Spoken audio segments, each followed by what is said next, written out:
Одоо өдрөөр энэ 2 сард хийсэн асоциацийн зүгээс хийсэн ажлын талаар би товчхон танилцуулъя.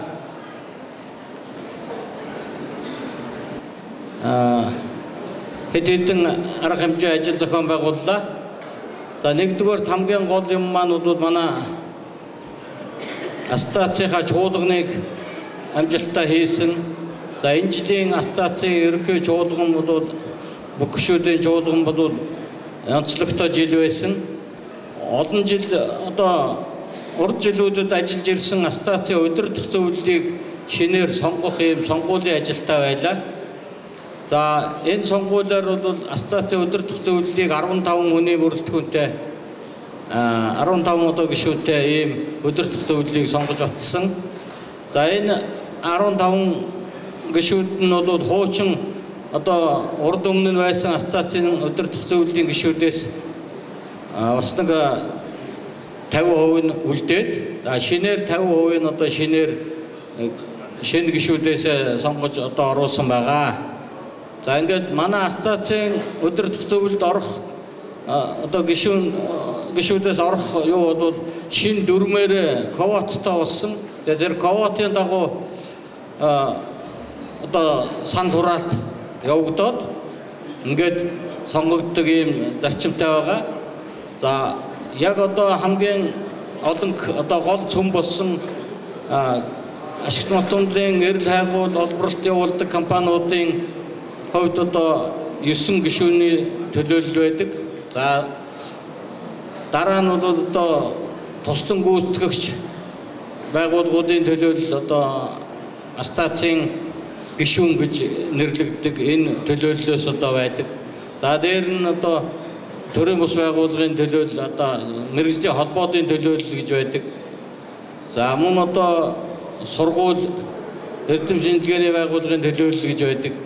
За энэ бүх төлөөллөөс одоо тодорхой нэр дэвшүүлээд тэгээд олонхын одоо саналаар сонгодог ийм зарчмаар энэ жилийн асоциацийн удирдах бүрэлдэхүүнийг сонгосоо.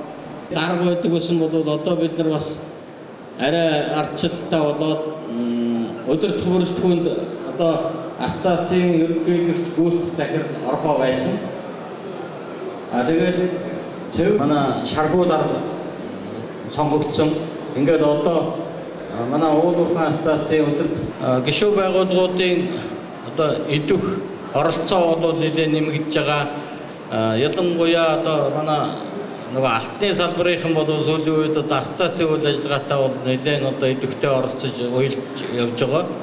За энэ бол бас цаана учир холбогдолтой. За энэний нэгдүгээр учир нь юу гэхээр одоо нөгөө урт нэртэй хуультай холбогдуулаад одоо бас янз бүрийн хөдөлгөөн уул уурхайгаа аврын хөдөлгөөн гэж одоо байгуулагдсан. Тэр хөдөлгөөн бол одоо бас ассоциацийн үйл ажиллагаатай хуультай холбоотой байгаа. Ассоциац бол бас тэр хөдөлгөөнийг дэмжиж олон арга хэмжээгийн зохион байгуулалтч байгаа. За Садоксын уул уурхай ассоциацийн төлөөлөгч манай ассоциац үзүүлж манай салбар гишүүд дээр улсын үйлдвэрлэлүүд харин одоо нэлээд байдаг. Ийм онцлогтой юм байна.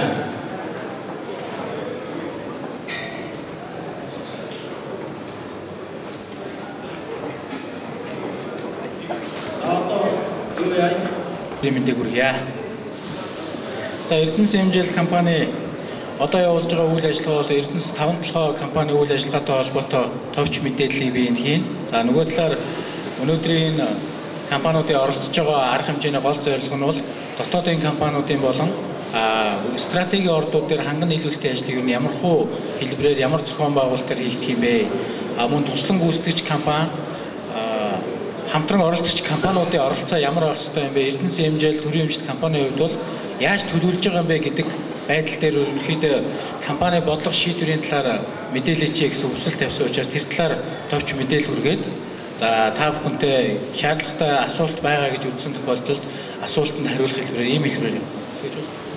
За ингээд би товч мэдээллийг одоо энэ дээр презентац хэлбэрийн зүйл гаргаад ерөнхийдөө компани талаар явуулж байгаа үйл ажиллагаа болон цаашдын зорилго, бодлого, за ерөнхий төлөвлөлтийн асуудлыг хэлээд энэ бол маш товч болно. Тэгээд дараа нь харилцан ярилцлаганд орё гэж ойлгож байна. Компани өнөөдөр бол стратегийн ач холбогдолтой 15 орд байдаг. 15 ордын 3 дээр нь үйл ажиллагаа явуулж байна. За нэг нь бол оюутлогоо хязгаарлалт хариуцлагатай компани 34%-ийг грэний үндсэн дээр хэрэгжүүлж ажиллаж байна. За хоёр дахь нь бол 5-7 коксч нүүрсний ордын ашиглалтын 5 тусгай шишвэрлэлийг эзэмшиж ажиллаж байна. За гурав дахь нь бол Шивүү аваагийн хүрэн нүүрсний орд дээр ашиглалтын 3 тусгай шишвэрлэл эзэмшиж үйл ажиллагаа явуулж байна. Орд байна. За энэ дээр би сая хэлсэн мэдээлэл байна. Дараагийнх нь. За 5-7 ордын хүрээнд зарим мэдээлэл өгөх ёстой. Энэ 5-7 орд маань чулуун коксч нүүрсний дэлхийн 10 том ордын тоонд ордог. За нүүрсний хэмжээ болон нөгөө талаар нүүрсний коксчих чанар, илчлэг, үндэслэг бусад үзүүлэлтээр бол дэлхийн 5 том уурхай нэгд орж байгаа. За манай хамгийн гол өрсөлдөгч бол Хятад бол Шаншигийн уурхай байгаа коксч нүүрсний. За Оросын холбооны улсд бол Элгагийн уурхай байгаа. За ингээд 5-7 гол өрсөлдөгч бол Орос, Хятад гэсэн ийм статустаар явж байгаа. За дараагийнх нь. За 6.5 4 тэрбум тонн нүүрсний нөөцтэй. За үүнээс 410 сая тонн нүүрс нь бол ухаан удаг энержи ресурсын талд хамаардаг. Бусад 5.9 тэрбум тонн нь бол энержи ресурс компани Эрдэнэс хэмжээл компани 5 ашиглалтын тусгай шишвэрлэлд хамаарж байгаа. За энэс 1.5 тэрбум коксч нүүрс нь бол коксч нүүрс 4.9 нь бол эрчим хүчний нүүрс гэсэн ийм үзүүлэлттэй байгаа. Одоогоор уурхай маань 5 толгой маань үндсэндээ дид үтцийн ямар ч бүтээн байгуулалт байхгүй, дид үтцгүй байгаа учраас үнэлгээ нь бол бас яг бусад өрсөлдөгч уурхаануудын хэмжээний үнэлгээнд бол хүрээгүй байгаа. За 5-7 маань одоо яг нүүрсний болон газар зүүн тектоник байрлалын хувьд ингэж харагдаж байгаа. За ингээд манай энэ улаанаар тэмдэглэсэн байгаа хэлийн зис бол ашиглалтын тусгай 5 жишөөлийн хэсэг байгаа. За тэр цинкрээр тогтоосон хэсэг нь бол ухаан удаг хэсэг байна. За ингээд ерөнхийдөө 5-7 маань цанх, ухаан удаг, бор толгой, зүүн буюу онч хараад баруун өмнөд буюу орцог, зүүн өмнөд гэсэн ийм хэсгээс бүрддэг. Дараагийнх нь. За энэ хэсэг нь. За яг өнөөдрийн байдлаар 5-7 орд дээр бол хөрс уултын ажил явагдаж байгаа. Эрдэнэс хэмжээл компани Эрдэнэс 5-7 төсөлд ажиллаж байна. За өнөөдрийн байдлаар бол хөрс уултын хэмжээ энэ дээр алга 900 980 гаруй мянган куб метр хөрс болчиход байгаа. За түрээсийн бол үндсэн тоног хөрөмжөөр ажиллаж байгаа. За явуул. За 2010 онд улсын хурлын 34 дугаар тогтоол гарсан. Ер нь 5 толгой ордыг ашиглах ямар төрийн бодлого баримтлах ёстой юм бэ гэдэг. Энэ хүрээнд бол 3 том үндсэн чиг үгсэн нь Эрдэнэс 5 толгой компанийг үүсгэн байгуулах ёстой. Үүсгэн байгуулад Эрдэнэс 5 толгой компани хувьцааны 10% иргэдэд өгнө. Үн төлбөргүй 10%-ийг нь аж ахуй нэгжүүдэд нэрссэн үнээр өгнө. 30%-ийг нь бэлтгэл хангагдсан тохиолдолд IPO гаргаж олон улсын зах зээл дээр хөрөнгө босгох гэсэн юм үндсэн чиглэлийг өгсөн байгаа. Энэний дагуу Эрдэнэс MJL компани Эрдэнэс 5 толгой төслийн үйл ажиллагааг эхэлсэн гэж ойлгож болно. За дараагийн толгой орд дээр ер нь бол хамгийн чухал зүйл нь усан хангамжийн асуудал байдаг. Өөрөөр хэлэх юм бол ухаан удыг жил 10 сая тонн олборлоод зүүн цанхүй Эрдэнэс 5 толгой 15 сая олборлоод баруун цанхүй стратегийн хөрөнгө оруулагчийн тал 15 сая олборлоход усны нөөц хэр хэмжээний шаардлагатай вэ гэдэг асуудал хамгийн тулгымцсан асуудал байдаг. Хамгийн боломжтой буюу 5 толгойг ашиглах хүрээнд нээгдсэн усны хүний орлого нь бол 465 литр секундын хүчин чадалтай балгасын улаан нуур байдаг. За энэ балгасын улаан нуурын энэ нөөцийг яг саяын 3 ордын хэмжээнд ашиглахаар ер нь 20-25 жилийн нөөцтэй гэж үздэг. За энэ 3 орд нь бол олборлон, угаан, мэдээ цахилгаан станц байна, хот байгуулалт байна. Ингээд өөрөөр хэлбэл нийгэм ахуй бүх соёлын асуудалтай хамааран 20-25 жилийн усны нөөцтэй гэж үздэг. Тийм учраас нэмэлт усны эрүүл хайгуулыг шаардлагатай. Тоон нүс олборлон тийм хэмжээний тоон нүсийг угааж баяжуулах хүчин чадалтай үйлдвэр байх ёстой гэдгийг шаардлага тавьж байгаа. За энержи ресурс ч гэсэн одоо баяжуулах үйлдвэрийнхээ ажлыг бүтээн байгуулалтын ажлыг явуулсан 4 сард орохоор байгаа. За манайх ч гэсэн 15 сая тонноор олборсон тохиолдолд 15 сая тонны хүчин чадалтай баяжуулах Washington плантыг байгуулахаар ингээд төлөвлөд бүтэц зохион байгуулалт төлөвлөлтийн урьдчилсан техник эдийн засгийн судалгааг хийгээ явж байна. За ер нь бол 5 толгой ордоос ямар төрлийн хэдэн төрлийн бүтээгдэхүүн гарах юм бэ гэдэг ийм тооцоо байна. Жишээ нь 15 сая тонн олборлох хүчин чадалтай уурхай байгуулсан тохиолдолд угааж баяжуулах коксчих нүрс бол 8.5 сая тонн буюу 57% нь бол коксчих нүрс байна. 2.4 сая тонн буюу 16% нь бол завсрын бүтээгдэхүүн. За 11.4 сая тонн буюу 9% нь эрчим хүчний нүрс гэсэн. За 30 сая тонн 2 уурхай нийлэхэд ийм зүйл. За дараагийн.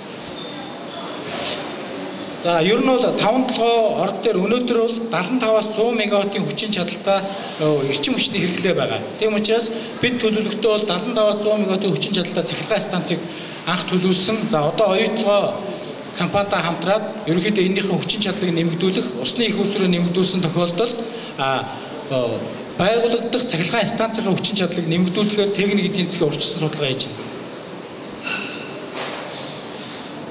Явуул. За явуулж. Уцаач. За энэ. За энэ ерөнхийдөө одоо би та бүхэнд харуулж байгаа энэ ерөнхий төлөвлөлт бол Эрдэнэс MJL Эрдэнэс 5 толгой компани зүгээс төлөвлөж байгаа ерөнхий төлөвлөлт байна. За одоо ухаан удгийн хэсэг бол тэр байж байна. За цогццын сум бол тэнд байна. Одоо байгаа нь ухаан удаг, жижиг 5 толгой, цогццын сум. За Эрдэнэс 5 толгой КЭП гэсэн юм цөөхөд объект байгаа. За цааш цахилгаан станц, хот байгуулагдана, усан байгууламж, усан сангийн байгууламж байгуулагдана, дээрээс нь төмөр замын байгууламж байгуулагдана, хаягдын далан угаах үйлдвэр гэсэн юм үндсэн хотын хэмжээний бүсийн хөгжлийн 5 толгой хөгжүүлэх юм хөгжлийн цогц ерөнхий төлөвлөлт байж байгаа. За энийг бол мэргэжлийн байгууллагатай бид хамтарч наривчлан төлөвлөнө. Үндсэн одоо үйлдвэрийн үйл ажиллагаа зохион байгуулалт ханган нийлүүлсэн MJL компани. За Эрдэнэс 5 толгой компани бол одоо төлөвлөлт гэсэн 9 гишүүнтэй байгаа. Тууцын дараагийн сургууль байгаа. За Эрдэнэс MJL компани бүгд энэ гишүүд одоо түр Эрдэнэс 5 толгой компани хариуцсан явж байгаа. Бид бол олон улсын тендер сонгон шалгуулах журмаар олон улсын менежменттэй төлөвшүүлсэн чадамж буюу гадаад захирлыг тавих сонгон шалгуулалт явуулсан. За энэ маань одоо экстрим чиглэлээр орчроос Эрдэнэс 5 толгойг ийм ажил явуулсан. Бусад бүтэц зохион байгуулалт төлөвлөгөөний үйлдэл одоо хийдэг байгаа. Одоо бүх ажил Эрдэнэс MJL компанид явагдаж байгаа юм. Эрдэнэс 5 толгой хувьцаат компани 15 тэрбум хувьцаатай. 15 тэрбум хувьцаатай. За үүний 10% гэдэг үгээр 1.5 тэрбум хувьцаанд 2.8 сая иргэн буюу за 3 сая гэд бодоход ойролцоогоор хүмүүс зүгээр тэгж бодоод 550 хувьцаа гэдэг юм билээ. Яг энийг бол нарийн бид нар татврын ерөнхий газрын дарга, татврын ерөнхий газрын дарга, иргэний бүртгэлийн ерөнхий газрын дарга, бүртгэлийн ерөнхий газрын дарга. За тэгээд төрийн хэмжээ орны даргын тушаалаар ажлын хэсэг байгуулагдаад яг энэ хувьцаатай холбоотой ажил дээр бол ажиллаж байгаа. Тэгэхээр бол ямар ч гэсэн 15 тэрбум хувьцаатай нь бол үнэн. Энийг бол 15 тэрбум хувьцаатай гэдэг гаргаж байгаа. За орд маань 6 тэрбум долларын үнэтэй өөрөөр хэлэх юм бол одоо өртгийн ойролцоогоор гэж бодож байгаа 6 тэрбум доллар ойролцоогоор. За яагаад энэ ойролцоогоор бодож байгаа гэхээр энийг бол одоо ажлын хэсгээр эцэж шийднэ. За яаж шийдэж байгаа гэхээр бид нар одоо энэ energy resource ямар хөө хэмжээний үйл ажиллагаа явуулаад ямар хөө хэмжээний бүтээн байгуулалт явуулаад одоо ямар хөө хэмжээнд үнэлэгдэж байна гэдгийг бид нар зүгээр жишг болгож нэгт харж байна. За хоёрт нь өнөөдөр дэд үтгсэн болчихсон хинэ одоо болчихсон шүү дээ. 6 дэлхийн хамгийн том 10 одоо яг адилхан нүүрсний чиглэлийн компани одоо дэд үтгсэн ийдсэн олборлолтоо явуулсан тээвэрлэлтэй гэж борлуулалтын хийж байгаа компаниудын үнэлгээг хараад тэднээс ер нь дунджаас дээгүүр хэлбэрээр үнэлэх боломжтой юм байна. Гэхдээ энийг бол эцсийн байдлаар яг олон улсын одоо бид нар сая хөрөнгө оруулалтын банкуудыг шалгарлаа. Хөрөнгө оруулалтын банк маань IPO гаргах бүх бэлтгэл ажлыг хангаж өгнө. Гэхдээ энэ ордыг бодитоор үнэлэх ёстой. Гэхдээ өмнө нь урьдчилсан байдлаар Эрдэнэс тавталгаач хүн монголчууд өөрсдөө өндөр үнэлсэн үзүүлэлтэд харуулъя гэдэг үднээс өдөр урьдчилсан юм тооцоо хийсэн байна. Энэ бол урьдчилсан тооцоо шүү. Тэгэхдээ хувьцаанууд бол 15 тэрбум хувьцаа гарна. За 15 тэрбум хувьцааг 1.10% нь бол иргэдэд 10% нь бол аж ахуйн нэгжтэй өгнө. Нэрлсэн үнийг бол одоо энэ IPO гаргаж байгаа олон улсын банкуд яг олон улсын аргачлалынхаа дагуу энийг бидэрт өгнө. За ямар нэгэн байдлаар юу гэдэг яг таны саналтай би санал нэг байна. Мэдээллийг бол бүх төвшөнд олох ёстой. Бүх төвшөнд олох ёстой. Олохдоо бол мэдээж ингээд стратегиар явах ёстой. Тэр нь бол ойлгомжтой тодорхой байх ёстой гэдэг дээр бид нар санал нэг байна. Энэ дээр бол компани зүгээс юу хийж чадаагүй байгаа одоо дутагдaltaй юм бол байгааг бол би яг энэ хувьдаа бол одоо энэ компаниас төлөөж ирсний хувьд хүлээн зөвшөөрж байна. Тэн дээр надыг маргаадах юм бол алга. Гэхдээ компани бол хийх ажилтай. Ажил нь бол ерөнхийдөө энэ болсон процессыг бүгдийг нэгээс урьдчилаад яваад байна гэдэг маань цаг хугацаанууд бол өнөхөр өнөөдөртөө боломж олдохгүй учраас энэ бидний хооронд үйл ойлголт бий болгож байгааг бол хүлээн зөвшөөрж байна. Энийг бол засахын тулд компани улам сайжирч ажиллана. Цаашид энийг бол бид энэ амлаж байна. За нөгөө тэр хувьцааны үнэтэй холбоотой асуудлыг бол яг компани хуулийн дагуу тухайн компани өөрийгөө үнэлээд үнэгээ гаргадаг. Энэ бол тэгдэг. Тэгтээ өнөөдөр Эрдэнэс 5 толгой